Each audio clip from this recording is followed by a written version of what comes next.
तो सबसे बड़ा ग्रहण इस देश पे मोदी सरकार है और जब तक ये मोदी सरकार नहीं जाएगी तब तक ये देश का भला नहीं होगा। परिवार उसका अपना नहीं है, 140 करोड़ का परिवार कहां से उसका आ जाएगा।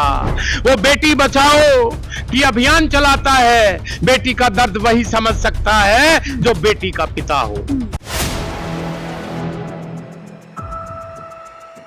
4 PM दिल्ली देख रहे हैं आप, मैं हूं आपके साथ शाहीन खान। ईवीएम को लेकर के लगातार चाहे विपक्षी दल हो या सामाजिक संस्थाएं हो या फिर अब किसान हो, सड़कों पर उतर चुके हैं। आपको बता दूं इससे भी सुप्रीम कोर्ट ने हालांकि सारी याचिकाएं रद्द कर दी है कि आप तथ्य पे बात करें, लेकिन इसके बावजूद लोकतंत्र में जनता अहम होती है और वही जनता ईवीएम पर अपनी अविश्वास जता रही है और इसको लेकर के लगातार सड़कों पर है। हमारे साथ किसान जुड़ चुके हैं जो ईवीएम को लेकर के एक बड़ा जो है आप तरीके से ऐलान किया है आपने कि आप लोग एक तरीके का एक दिन का व्रत करेंगे 23 मार्च को।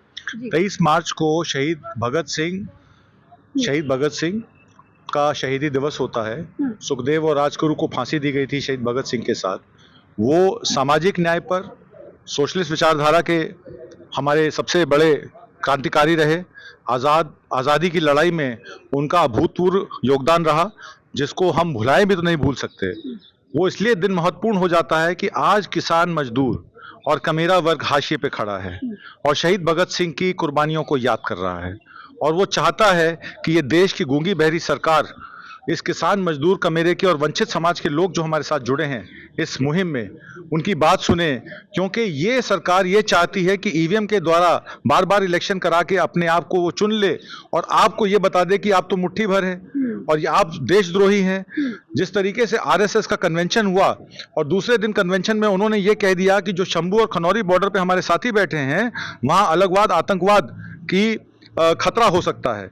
अब आप मुझे बताइए, जब किसान वहाँ पे अपनी एमएसपी को लेकर, अपने कर्जा मुक्ति को लेकर, अपने अधिकारों को लेकर लड़ रहा है, उसके पास ना तो कोई हथियार है ना उसके पास कोई ऐसी विचारधारा है, तो फिर ये आरएसएस किसानों को बदनाम करने पे क्यों तुला हुआ है? तो इसका सीधा सीधा लिंक मौजूदा बीजेपी की सरकार पे आ जाता है कि आरएसएस की विचारधारा ही बीजेपी सरकार की विचारधारा है और ये लोग इलेक्शन रिग कराकर साल दर साल जो स्टेट इलेक्शंस हैं और नेशनल इलेक्शन है उसको 2019 में ये वन नेशन वन इलेक्शन के नाम पर 8,000 करोड़ रुपए का आवंटन इलेक्शन कमीशन ऑफ इंडिया को कर रहे हैं ताकि स्टेट्स के भी इलेक्शन रिग हो जाए और नेशन के भी इलेक्शन रिग हो जाए ताकि 2047 तक कोई उनसे बात ही ना कर सके, कोई जीत ही ना सके। सर 2019 के ठीक बाद आप लोग सड़कों पर आ गए थे और उसी से लेकर अब तक चुनावी प्रक्रिया में जो है देश जाने वाला है, लेकिन सरकार का आपकी तरफ ध्यान नहीं हो रहा है। देखिए 2019 में पुलवामा करा के इन्होंने ध्यान भटका दिया सबका और पुलवामा करा के जब इन्होंने बालाकोट किया तो वो मोदी जी की सेना बन गई, भारत की सेना। और उस सेना को जब मोदी जी की सेना बनाया गया तो फिर उसमें अग्निवीर को लाकर वो स्कीम में उन्होंने क्या करा कि भारत की सेना को प्राइवेटाइज कर दिया। अब कुछ समय बाद आप देखेंगे वो सेना भी प्राइवेटाइज हो जाएगी और प्राइवेट ठेके के द्वारा वो सेना को चलाया जाएगा। तो मोदी जी का नाम जहां जुड़ जाता है, चाहे वो पीएम केयर फंड हो, पीएम रिलीफ फंड हो, पीएम की किसान सम्मान निधि हो या आपकी जो कोरोना में उन्होंने कहा था वैक्सीनेशन ड्राइव हो, ये सब पे ग्रहण लग जाता है। तो सबसे बड़ा ग्रहण इस देश पे मोदी सरकार है और जब तक ये मोदी सरकार नहीं जाएगी तब तक ये देश का भला नहीं होगा। देश की अर्थव्यवस्था हाशिए पे है, देश का किसान। लेकिन सर ईवीएम हटाओ देश बचाओ जैसा आप नारा दे रहे हैं, सड़कों पर आ रहे हैं, लेकिन इलेक्शन कमीशन कह चुका है वफा खुद से नहीं होती, बेवफाई का ठीकरा ईवीएम पे फोड़ते हैं। वो सरकार का तोता है, अगर उनके दिमाग में ये शेयर आता तो उसको दिमाग से बोलता, बढ़ के वो शेयर पूरी जनता को सुना रहा है। 750 किसानों की शहादत के बाद 23 मार्च को पूरे देश के डीसी ऑफिस राष्ट्रपति को ज्ञापन दिया जाएगा और अगर इसके बाद भी ये सरकारें नहीं चूकी, चुनाव आयोग नहीं चूका, माननीय सुप्रीम कोर्ट से भी ईवीएम के खिलाफ कोई डिसीजन नहीं आया, तो पूरे देश के किसान, मजदूर और बुद्धिजीवी जितने भी हैं वो अपनी जनता से अपील करेंगे कि मौजूदा सरकार जो किसी की नहीं सुनती, इनके खिलाफ वोट किया जाए। जनता तो प्रधानमंत्री मोदी जी का जाप करती है, 140 करोड़ का परिवार बताते हैं वो। परिवार उसका अपना नहीं है, 140 करोड़ का परिवार कहां से उसका आ जाएगा। वो बेटी बचाओ की अभियान चलाता है, बेटी का दर्द वही समझ सकता है जो बेटी का पिता हो। जो एक पिता अपनी बेटी को जन्म नहीं दे पाया, वो बेटी बचाओ अभियान नहीं चला सकता। आप प्रधानमंत्री जी के त्याग को जो है इस तरीके से बदनाम कर रहे हैं। उन्होंने देश के लिए अपना परिवार छोड़ा और अब पूरे देश को परिवार बना करके लगातार विकास की राह पर ले जा रहे हैं। देश के लिए अपना परिवार नहीं छोड़ा, छोटी सी उम्र में घर को चोरी करके भाग गया था, उसने परिवार नहीं छोड़ा, परिवार ने उसको छोड़ दिया। इसीलिए सारे उसके भाई उसके खिलाफ हैं और पूरा हिंदुस्तान उसके खिलाफ है।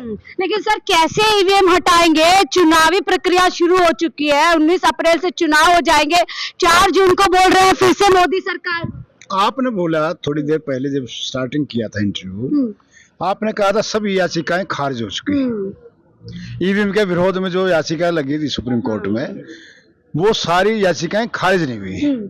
कुछ याचिकाएं हुई जो आरएसएस बीजेपी के लोगों ने ऐसी फर्जी याचिकाएं तैयार करके डाली थी ताकि एक देश के अंदर एक नैरेटिव सेट किया जाए। सुप्रीम कोर्ट को भी भाई नहीं मानता इनकी याचिका पर जाए, कुछ नहीं है कहानी ईवीएम। ये बुद्धिजीवी लोग पागल है। अरे हिंदुस्तान की करीम बैठी दिल्ली के अंदर, सुप्रीम कोर्ट के वकील ये रुक के मार के कहने लाग रहे अरे ईवीएम में धांधलेबाजी है, ईवीएम में धांधलेबाजी है। और 650 अधिकारियों की रिपोर्ट ये बताने लग रहे, उनने भी लिखा, उन लोगों ने भी लिख के दिया है ईवीएम में धांधलेबाजी है। फिर क्यों नहीं जागता ये? मैं ये अपील करना चाहता हूँ, 23 तारीख को तो हम पूरे देश के अंदर जिला स्तर पे हर जगह हम ज्ञापन देंगे किसानों की मांगों पे और इसके खिलाफ। ईवीएम हटाओ जो संघर्ष मोर्चा बना रखा है, और हमने संयुक्त किसान मजदूर मोर्चा है, हमारा ज्वाइंट है, हम ज्वाइंट इस लड़ाई को आगे बढ़ाएंगे। 2 महीने का चुनाव में समय हो गया, इलेक्शन कमीशन कह रहा है कि देखिए आप लोगों को जनता नहीं हम चुनती। अपील करना चाहते हैं supreme court, chief justice of India से अपील करना चाहते हैं कि हिंदुस्तान की 140 करोड़ जनता आपकी आंखों की तरफ देख रही है। आप फैसला लें। इस ईवीएम के खिलाफ जो याचिका डाली गई है उस पर 3 अप्रैल से पहले सुनवाई शुरू करें। भरोसा है आप लोगों को? अरे भरोसा है, जागती जमीर वाले लोग हम, और जागती जमीर वाले लोग पत्रकार ही हमारी आवाज को उठा रहे हैं, और जागती जमीर वाले लोग ही इस लड़ाई को लड़ रहे हैं। लेकिन जिस तरीके से मीडिया पर आरोप लग रहे हैं, इलेक्शन कमीशन पर आरोप लग रहे हैं, ऐसे में लगता है सुप्रीम कोर्ट जनता की सुनेगा? सुनेगा जनता की, हमें आशा है सुनेगा। और यदि नहीं सुनी गई तो ये ईवीएम के खिलाफ जो लोग आज खड़े हुए हैं, मैं बताना चाहता हूं आपको और इस सरकार को और इस चोण कमीशन को, ये वो लोग हैं जो जब भारत देश को लूटने के लिए आया करता था अहमद शाह अब्दाली और नादर शाह, और उनको भगा करके दरा खैबर के आगे किले सार दिए। ये वो लोग हैं आज जो इकट्ठे हुए ईवीएम के खिलाफ, ये वो लोग हैं जो लड़े अंग्रेजों के खिलाफ और उनको खदेड़ के रख दिया, उनको भारत देश को छोड़कर जाना पड़ा। ये वो लोग हैं, और ये वो लोग हैं जब किसी टाइम इंदिरा गांधी ने, कांग्रेस सरकार ने इमरजेंसी लगाई भारत में और सबसे ज्यादा गिरफ्तारियां दी, जब बुद्धिजीवी और बड़े बड़े सियासतदान वो अंदर कर दिए थे अपना उस सरकार टाइम, तो सबसे ज्यादा गिरफ्तारियां दे करके मजबूर किया सरकार को इमरजेंसी हटानी पड़ी। और ये वो लोग हैं जब इस मोदी सरकार ने रोटी छीननी चाहिए इस मेरे भारत देश के लोगों से और कारपोरेट के हाथों में जाने को आप ऐसे कानून बनाए और आके दिल्ली की दिल्ली। आप कह रहे हैं सरकार को झुकाकर मानेंगे, आप ये कह रहे हैं? बिल्कुल सरकार को झुकाकर मानेंगे, और जो पहले लड़े थे जीते थे अब भी ईवीएम हटा के रहेंगे। यदि फिर भी वो नहीं माना, ईवीएम के जरिए वो फिर सत्ता में आ गया, तो मैं तो ये कहता हूं उसी दिन से आंदोलन शुरू हो जाएंगे, हर वर्ग सड़कों पे आ जाएंगे। बड़ी बात कह रहे हैं, आंदोलन कर मच जाएगी। लेकिन सरकार लगता नहीं, आते आते थोड़ा देर कर दी। इलेक्शन कमीशन चुनाव की घोषणा कर चुका है, मोदी सरकार पूरी तरीके से आश्वासित है कि वो तीसरी बार आ रहे हैं, और ऐसे में किसान अब सड़कों पे ईवीएम के मुद्दे को लेकर के आ रहा है। वो मोदी सरकार तैयारी कर रही है अपनी तरफ से, उसको पता है कि वो हार रहे हैं, वो कहीं पे खरीद रही है, किसी को कहीं पे माहौल बना रही है, वो बिल्कुल हार रहे हैं। और ये जो संघ शक्ति है, संघ शक्ति खुद कहते हैं कि हम मिलके हर ताकत से लड़ सकते हैं। सरकार जो है, ये सरकार को क्या, ये लोकतंत्र को हनन करने के लिए मिले हैं, ये संघ शक्ति, इसको ये खुद बोलते हैं इस बात को।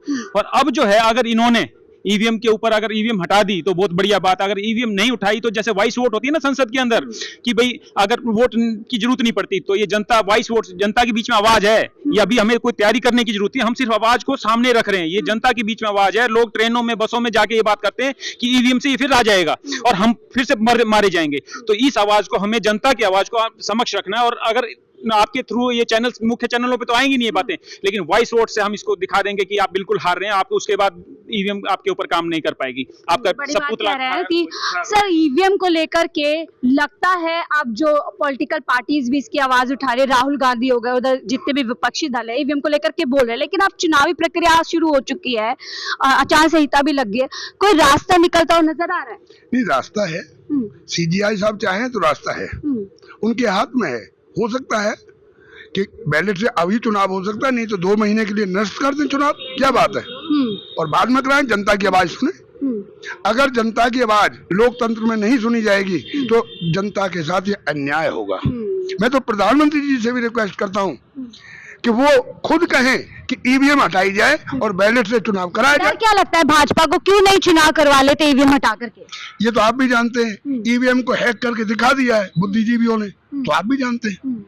चलते चलते एक बड़ा सवाल आप लोगों से करूंगी, जिस तरीके से आपके राकेश टिकैत किसान के बड़े नेता, उन्होंने कहा है कि आप वोट किसी को भी दीजिए लेकिन किसी भी पार्टी को समर्थन मत कीजिए, यानी कि आप लोग जो ईवीएम का मुद्दा उठा रहे हैं, उससे साफ तौर पे जाहिर है कि आप लोग किस सरकार की खिलाफत कर रहे हैं। क्या आप 2024 के चुनाव में जो विपक्षी दल है उनका समर्थन करेंगे?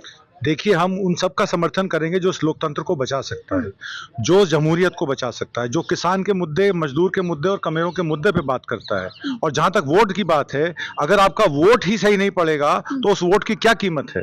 तो ईवीएम से नहीं, बैलेट से चुनाव होंगे तो देश का लोकतंत्र बचेगा, नहीं तो देश का लोकतंत्र खत्म हो जाएगा। बड़ी बात कह रहे हैं किसान, जो पूरे इस किसानों का जो संस्था है उनसे लोग जुड़े हुए थे, किसान पूरा जो संघर्ष का एक तरीके से मोर्चा खुला हुआ है, वहां से लोग आए हुए थे और ईवीएम को लेकर के बड़ी बात कह रहे हैं कि अगर लोकतंत्र में एक वोटर को भी लोकतंत्र के अंदर अविश्वास है चुनावी प्रक्रिया को लेकर के, तो ऐसे में जो चुनाव प्रक्रिया को करते हैं, यानी कि इलेक्शन कमीशन, उसका दायित्व बनता है कि वो फेयर और फेयरलेस चुनाव कराए। फिलहाल मुझे दीजिए इजाजत, मैं शाहीन खान, 4 PM दिल्ली के लिए।